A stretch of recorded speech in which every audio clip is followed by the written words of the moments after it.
Papa Uya tadi gimana main mini soccer, kayaknya telak pinggang mulu nih di Ya, belakang. elah.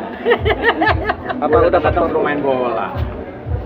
Gue takut. Agak pernah main bola seumur umur, tapi lumayan. Ya, tapi takut. Bola nyampe kaki gue bisa gue oper lagi, ya kan? Apaan juara tuh cuma sebegitu doang. Ya tapi kan yang penting kan nyampe ke orangnya. Tapi takut satu sih, takut sesak napas lari. Kita tadi kalah tuh cuman pura-pura kalah aja. Kan Uya kan raja settingan katanya kan. Jadi cuma pura-pura kalah. Karena kita mendingan kalah di futsal, nyimpen energi buat menang di pemilu.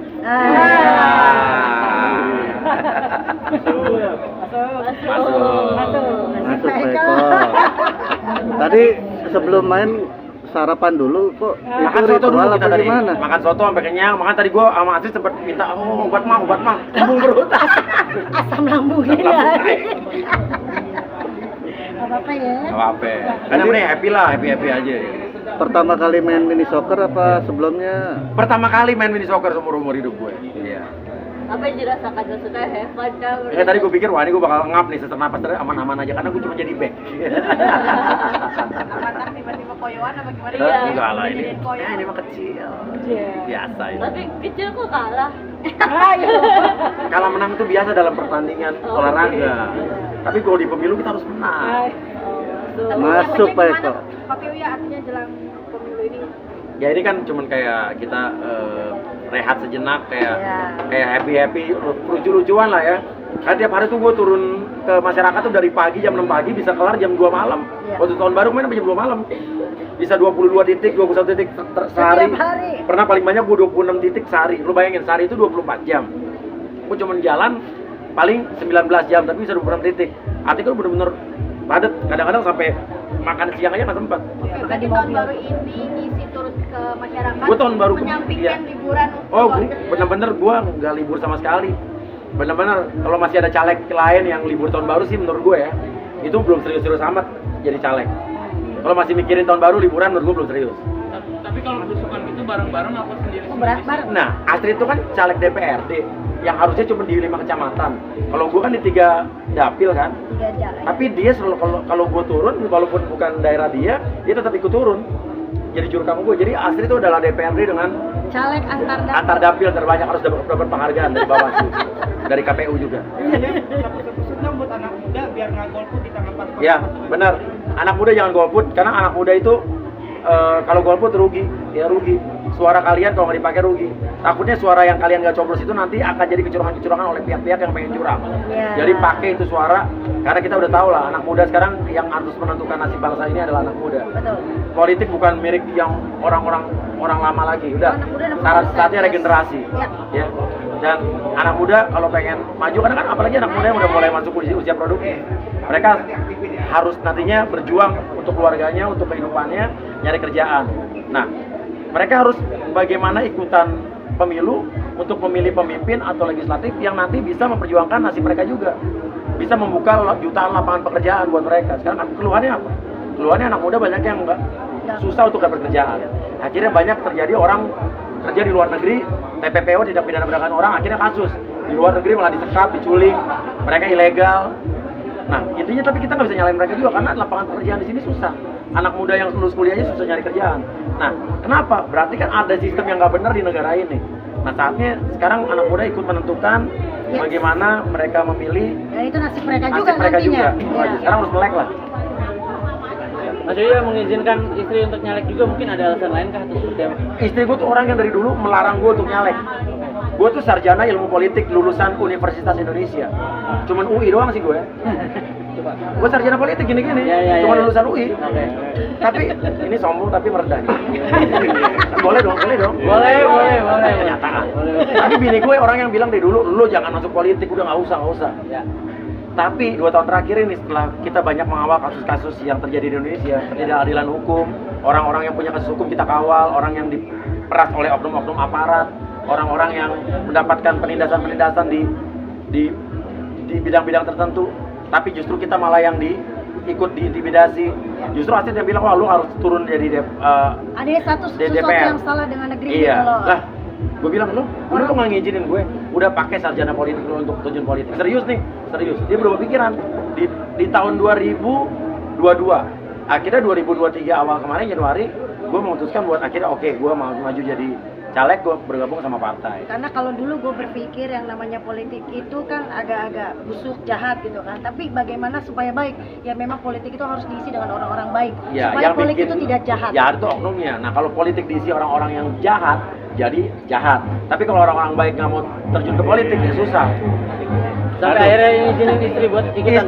Istri apalagi, dia orang yang tadinya nggak pernah mau turun kan, tiba-tiba hari terakhir pendaftaran DPT, dia bilang justru bahwa gue ikutan nyalek di DPRD. Serius loh, padahal dia orang yang kayaknya dalam hidup gue nggak mungkin dia nyalek gitu, karena dia aja ngelarang gue.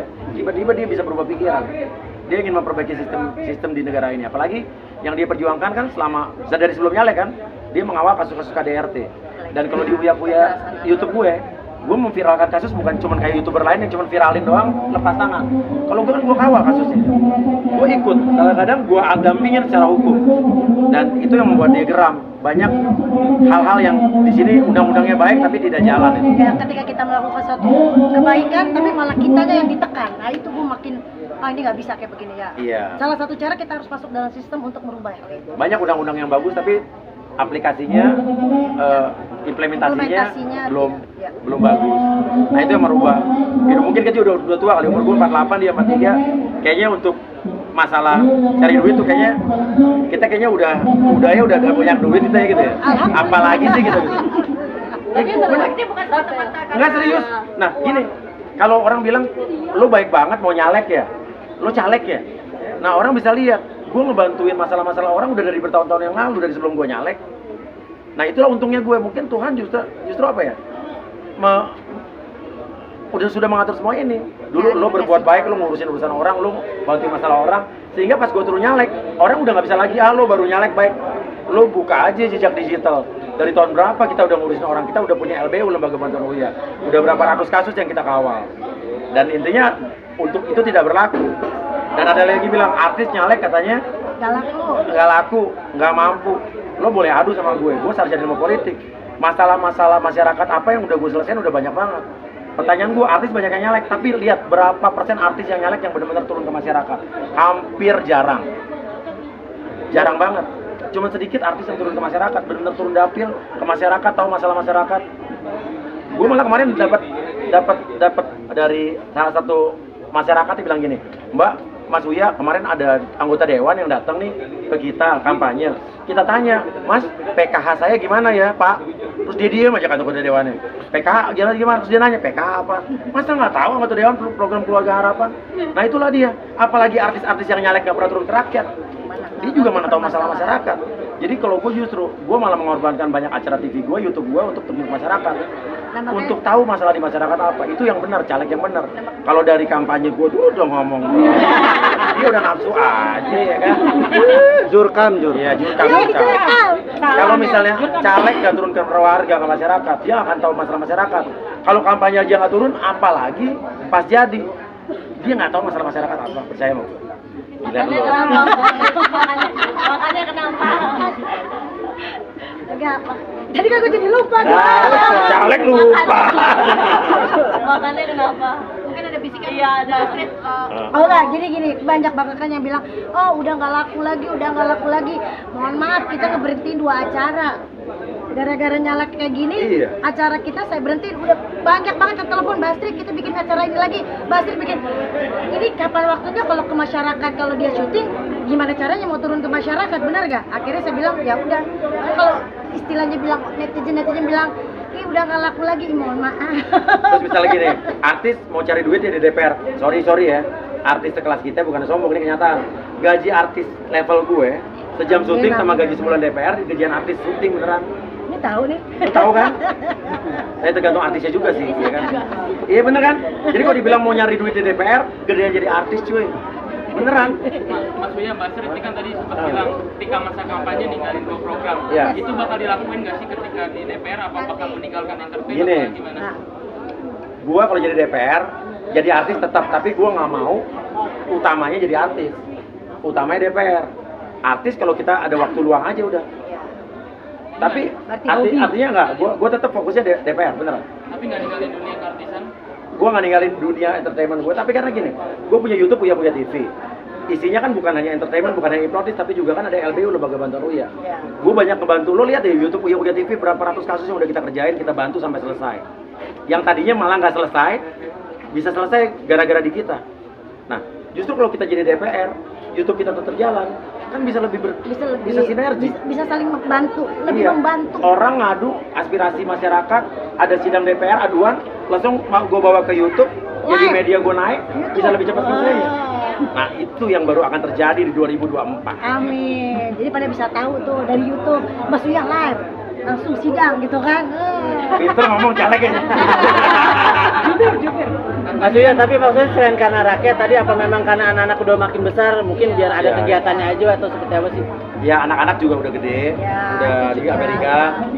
Sebetulnya semua ini bermula dari pas gua kena COVID 2 tahun yang lalu. Ini beneran nih, bukan peres ya. Jadi waktu COVID itu kan gua tuh lumayan parah ya di rumah sakit. Ya itu merubah hidup gue. Pas gue keluar dari rumah sakit, kan gue dulu acara pagi, siang, sore, malam ada di TV, semua. gue stop semua. Di situlah gue dulu bersama keluarga gue selama 3 bulan. Dari situlah gue buat YouTube gue udah lebih ke bantu-bantu orang.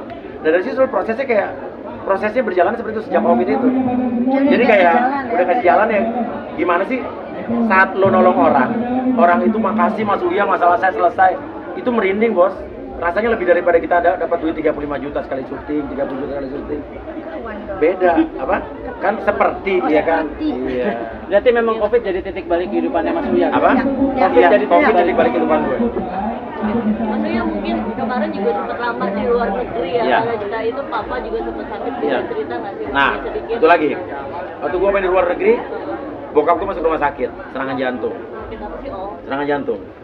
52 hari dalam rumah sakit. Akhirnya gue hampir 3 bulan di Amerika, jagain bokap gue tiap hari. Nah, kalau gue emang nafsu banget gitu ya, karena caleg kan harus turun ya, kampanye harus turun ke rakyat. Tapi di saat itu, gue bilang bahwa gue nemenin bokap gue dulu. Ya walaupun akhirnya gue gak turun ke masyarakat selama hampir 3 bulan. Tapi buat gue, kalaupun akhirnya partai bilang, oh udah lo di Amerika nggak usah nyalek deh, nggak apa-apa, gue yang penting orang tua gue nomor 1. Tapi ya akhirnya pas kemarin kampanye hari pertama, gue bisa pulang ke Jakarta karena bokap gue keluar dari rumah sakit. Ya alhamdulillah. Gitu aja. tapi keadaannya sekarang apa? Bokap gue udah pulang Udah pulang. 2 minggu sampai Jakarta. Sekarang nginep di apartemen gue, jadi gue jagain. Jagain. Ada protek-proteknya sendiri nggak bapaknya mungkin apa sendiri nggak boleh makan apa, nggak boleh makan apa? Bokap gua kemarin di serangan jantung di Amerika dipasang 4 ring, tapi akhirnya jadi mesti cuci darah seminggu 2 kali. Dulu 3 kali di Amerika, di Indonesia 2 kali. Pantangan nggak boleh banyak makan garam, asin. Sekarang gua kasih catering, tapi ya sekali-kali bolehlah makan enak. Itu aja. Kan catering healthy food kan? Healthy food. Healthy food. Buat orang cuci darah.